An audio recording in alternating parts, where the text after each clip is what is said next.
Hello and welcome to my rundown of the Hammer Girl project, including the full level walkthrough. To begin with, as you start the level, you will start outside of Hammer Girl's house. Fairly simple house, nothing too exciting here. We have, the basic walk controls that were installed straight away. We can explore the level ever so slightly. We can just wander around this marketplace and speak to a couple of these NPCs we've got.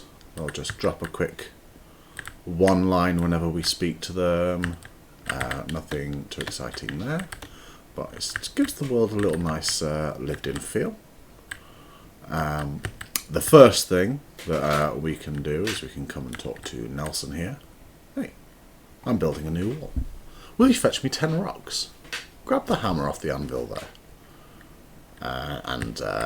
As with the tutorial that Josh gave us, that will cycle through. And then you'll notice in the top left here that we've got the HUD. When we started the quest, the rocks came up. And once we picked up the hammer came up with a little 1 symbol there to know that 1 is to equip. So now we can walk around, run around and collect rocks. So dotted around the village there are rocks. Just smash them and collect the inside of them. I've tried to space them out fairly widely around the town. This just gives the players an opportunity to walk around and speak to everyone. I've tried to add a little bit of sort of story and humour towards a couple of the NPCs just to make them a bit more fun and interesting. Just, a few dialogue lines that'll make things a bit more fun and interesting for the player as they wander around. The idea of the rock collecting is purely to give the players the opportunity to kind of explore the town. It's based in an island, but it just gives them the opportunity to kind of wander around and grab a few things. So we've got the destructible mesh and the collectible here. As you can see, the HUD is increasing every time we collect. We have an invisible wall here. We can't get through onto this bridge. This old fella tells us we can't go this way. So we can just explore a little further. I added the windmill blades. And just added like a quick timeline rotator lerp on there just to sort that out. But yes, with the destructible meshes, it's having a few issues in terms of the debris not really disappearing at a reasonable time. Sometimes it would just disappear straight away and it would collect the rock straight away. So I've tried to time it so it lasts for a second or so. But it will disappear quickly enough for us to be able to collect it. I did also create this water here. It's just a very simple plane with a few waves on the material just to give it a bit of a watery effect. Yeah, there's NPCs dotted around that the player can sort of pop over and talk to. There's a cliff face here. There's a bit of warping with the texture on here. Not too sure how I would go about fixing that. That's something I need to kind of work on. But yeah, the idea of this quest, for now at least, is just to get the player to explore. There's a few sort of cut-off points here that, there's a few issues there that I'd probably like to iron out if I'd had a bit more time to work on that. Yeah, so one of the biggest critiques I had the last time I displayed this was the lack of verticality in the level. So I've tried to add a few sort of different height areas. There's one in particular here, and there's a sort of miniature one here. But yeah, the idea just being that it breaks the level up a little bit, and there's an old ruin. Used to find lots of cool stuff here. I think it's all gone now. Maybe I should explore the mine. So that little sentiment there is just to kind of give the players the notion of like there are parts of this world that haven't been explored, including the mine, which is someone we'll go to in a little while. I just need to find one more rock. One of the joys of building this town is that I don't necessarily remember all the parts that I've left are, especially for collecting. They're dotted out far enough that I'm not quite sure which ones I've collected, which ones are left, so it gives me an opportunity to re-explore it every now and then. I think there was one down here, but I think we've already got it, yeah. So yeah, we just need to find this last one, and then we can go back to Nelson. Let's see, collected this one. Let's have a look by Hammer Girl's house, because I'm pretty sure there's one up around here. Ah, there we go. So we'll just grab this. Now we've got our 10 rocks. We can go back to Nelson, and we can complete this task. Hey, that's awesome. I'll get right to work on this. By the way, I think Jeff was looking for you. He's down across the bridge by the mine. So that's sort of, again, giving the player an indication of where we need to go. It has removed our rocks from us. But there are, once we enter the mine, there are more rocks to collect. I just heard shouting from the old mine. Oh, quick. I hope Jeff's okay. So we're here now. We've got Jeff. Got really scared in there. Will you go and fetch me some crystals from inside? It's really dark in there, though. Take this torch. So there we go. We have the torch. Press 2 to light it. And there we go. And that's also been added. It's a lamppost, admittedly. But I think for the effect of this. Now, you see there, I just added a quick teleport. I haven't done a teleport to go back the other way, because I feel like it's more important to get the player to kind of complete the task. So we've got a few boxes, crates here now, that we can attack with our hammer, and there are some crystals inside. There are a couple as well that are... There's a couple of them inside, and the hitboxes on some of them are a little bit dodgy. That's something that I wasn't quite sure how to fix. We've got a little minecart track here, we'll get to in a second. But then, yeah, we've got, you know, a few bits of foliage dotted around. Mostly, the hitboxes are okay. Some of them just sort of disappear. Which is something I need to sort of iron out a little bit, but that's just an issue that we can fix at some other time. If I was given a little more time to sort of iron that out, but I took on quite a lot for this one. So we've got the minecart here. We can sort of, if we wedge ourselves in or something, jump over it, but I thought, you know, some players will try to just jump over it and move out of the way, and that's absolutely fine. Some players will come to it with the hammer, and they'll just hit it. And I thought, that's much more interesting. It gives players the opportunity to sort of like consider maybe they'll come up towards it and just sort of jokingly maybe hit it with something, and it pushes it down along the track. So this area here, again, I was thinking about verticality, so I've added just a few rocks here, and it's the movement of this isn't perfect. If I'd, you know, wanted to, I could have gone in and sort of worked with the movement and kind of position these in a different way, or maybe edited the jump and stuff like that. But the idea, again, just a bit of verticality, just a bit of parkour, as it were, for the players to come up here. This area, as it's not been explored as much, we've got these torches, pedestal things, that haven't been lit, so we can light them ourselves. And this is sort of initiating the idea for the players that these can be lit, that we can do that, and that's just foreshadowing for a mechanic that we'll get to towards the end of the level. And that one again disappears. Sometimes the double ones disappear, sometimes the single ones disappear. So all a little strange. And also we have an empty one here, again, that we just sort of want to point out to the players that not everything's going to have stuff in them for them to collect.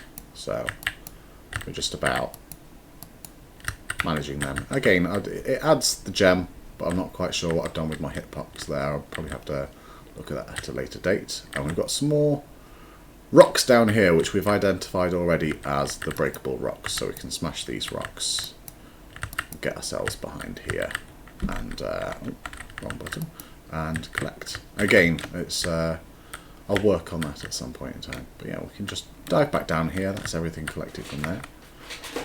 Now we can explore further into the mine. I have built these rocks, positioned them just to kind of block everything out of the way. It is fairly linear down here, but I think after the open exploration of the village, closing off the direction for the player, ideally I would have done it the other way around, but I think starting off in the mine and then entering the town would have made less sense narratively. So, but I like the idea of starting in a small area and opening up to a large area, that's the direction I would have preferred, but it made more sense story-wise to go this way with it. Again, some of them very strange interactions that we get with the rocks, or with the crates. Sorry, but something that can be worked on. It's a concept for now that will be fine-tuned if needed. Now, we've found our old minecart. This is tipped over at the end, and there's been some gems tip out of it. Always very handy. So if just collect these last few here. That's, again, not too certain why they're interacting that way, but it works for showcasing at least. And now we come to a dead end, essentially. We've got nothing else here. And, you know, players could then, if I'd left the teleporting to the other area of the map, if I'd left that open, then we could just leave now. However, they've also been introduced these lightable torches. So these pedestals, altars, whatever you wish to call them. So let's just light them up. Maybe, who knows, maybe that will cause something to happen. Oh, we have a secret area. And this is the kind of thing that I just wanted players to kind of have a little extra element of, you know, this isn't necessary for the story. They've collected some gems, crystals. They've explored the mine. But there's just a little secret hidden area here with a little chest in it. This lighting is very, very bright, but it does say press E to open. So we open that, and just a little particle effect and a little UI system there that tells the player that they've won. Now I'll just pop out of the actual game here, and I'll spend a second showing you some of the layout and the lighting and things. 1 second. And welcome back. Here we are within the editor. I just wanted to get a nice sort of overview of everything that we've got here. This is the main island. It's very rectangular, but a lot of the external kind of areas are shut off to the players. They can't access a lot of this, so it doesn't make it feel like one big square, as it were. There are a few elements. I put all of these fences around. I did have to do these by hand. I couldn't use the foliage editor there, so that's quite consuming when it comes to memory. So that's probably something I'd want to adjust a little better in the future. There's a few. This bridge, for example, you don't necessarily see it because you can only really see it from this kind of angle. But these details here I'm quite pleased with. The bridge itself is a little bit wonky. Some of the lighting effects are quite bizarre. Like the bloom is great.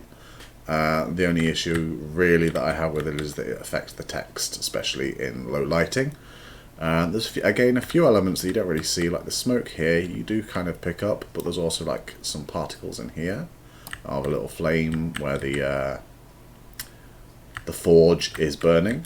The lights are on in these lamps. Not necessarily appropriate as it's the middle of the day, but I felt that, you know, having them there at the very least was worth doing. Again, a few bits of foliage may not necessarily work, but it's like the effect of moss or something. It just gives the place a bit of age behind it, I think. I have calculated the amount of NPCs versus the amount of houses. Some of the houses are probably a little big for the amount of NPCs. I mean, there's this fella here that's just hanging about on here. So I would probably, in future, maybe, I mean, I think this one's a child as well. They're like half the size of a normal NPC. I would probably add a couple more. just to pad it out a little bit, but I think for the sake of demonstration purposes, that's more than enough people here.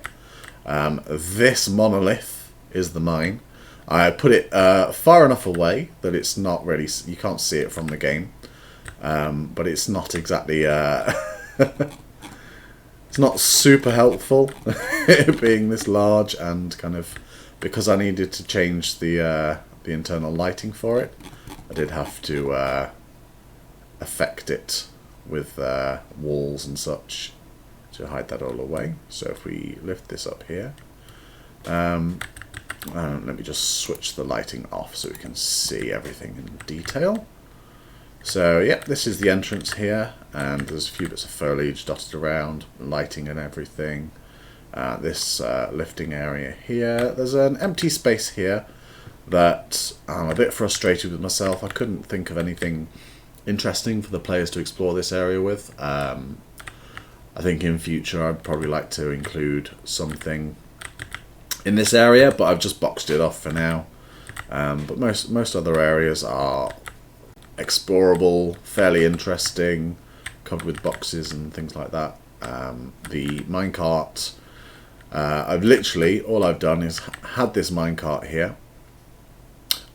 If it didn't get hit by the players, that's absolutely fine. There's just another one at the very end that's been knocked over, but this one, when it gets knocked, it deletes after a certain distance in time, so not too much of an issue. This raise here, these are just rocks that have been placed in and then lifted up here, and then we've got the final area that has the chest. Ideally, maybe I would have put a few more kind of like boxes and stuff in here, but I thought for sort of demonstration for the end of the level and stuff, it's fairly helpful. And again, for the entrance, I would probably in future make it so you can walk back through to the other side, and then it teleports you the other direction. But yes, that is Hammer Girl, my interpretation of it. So yeah, thank you very much for watching, and yeah, see you later.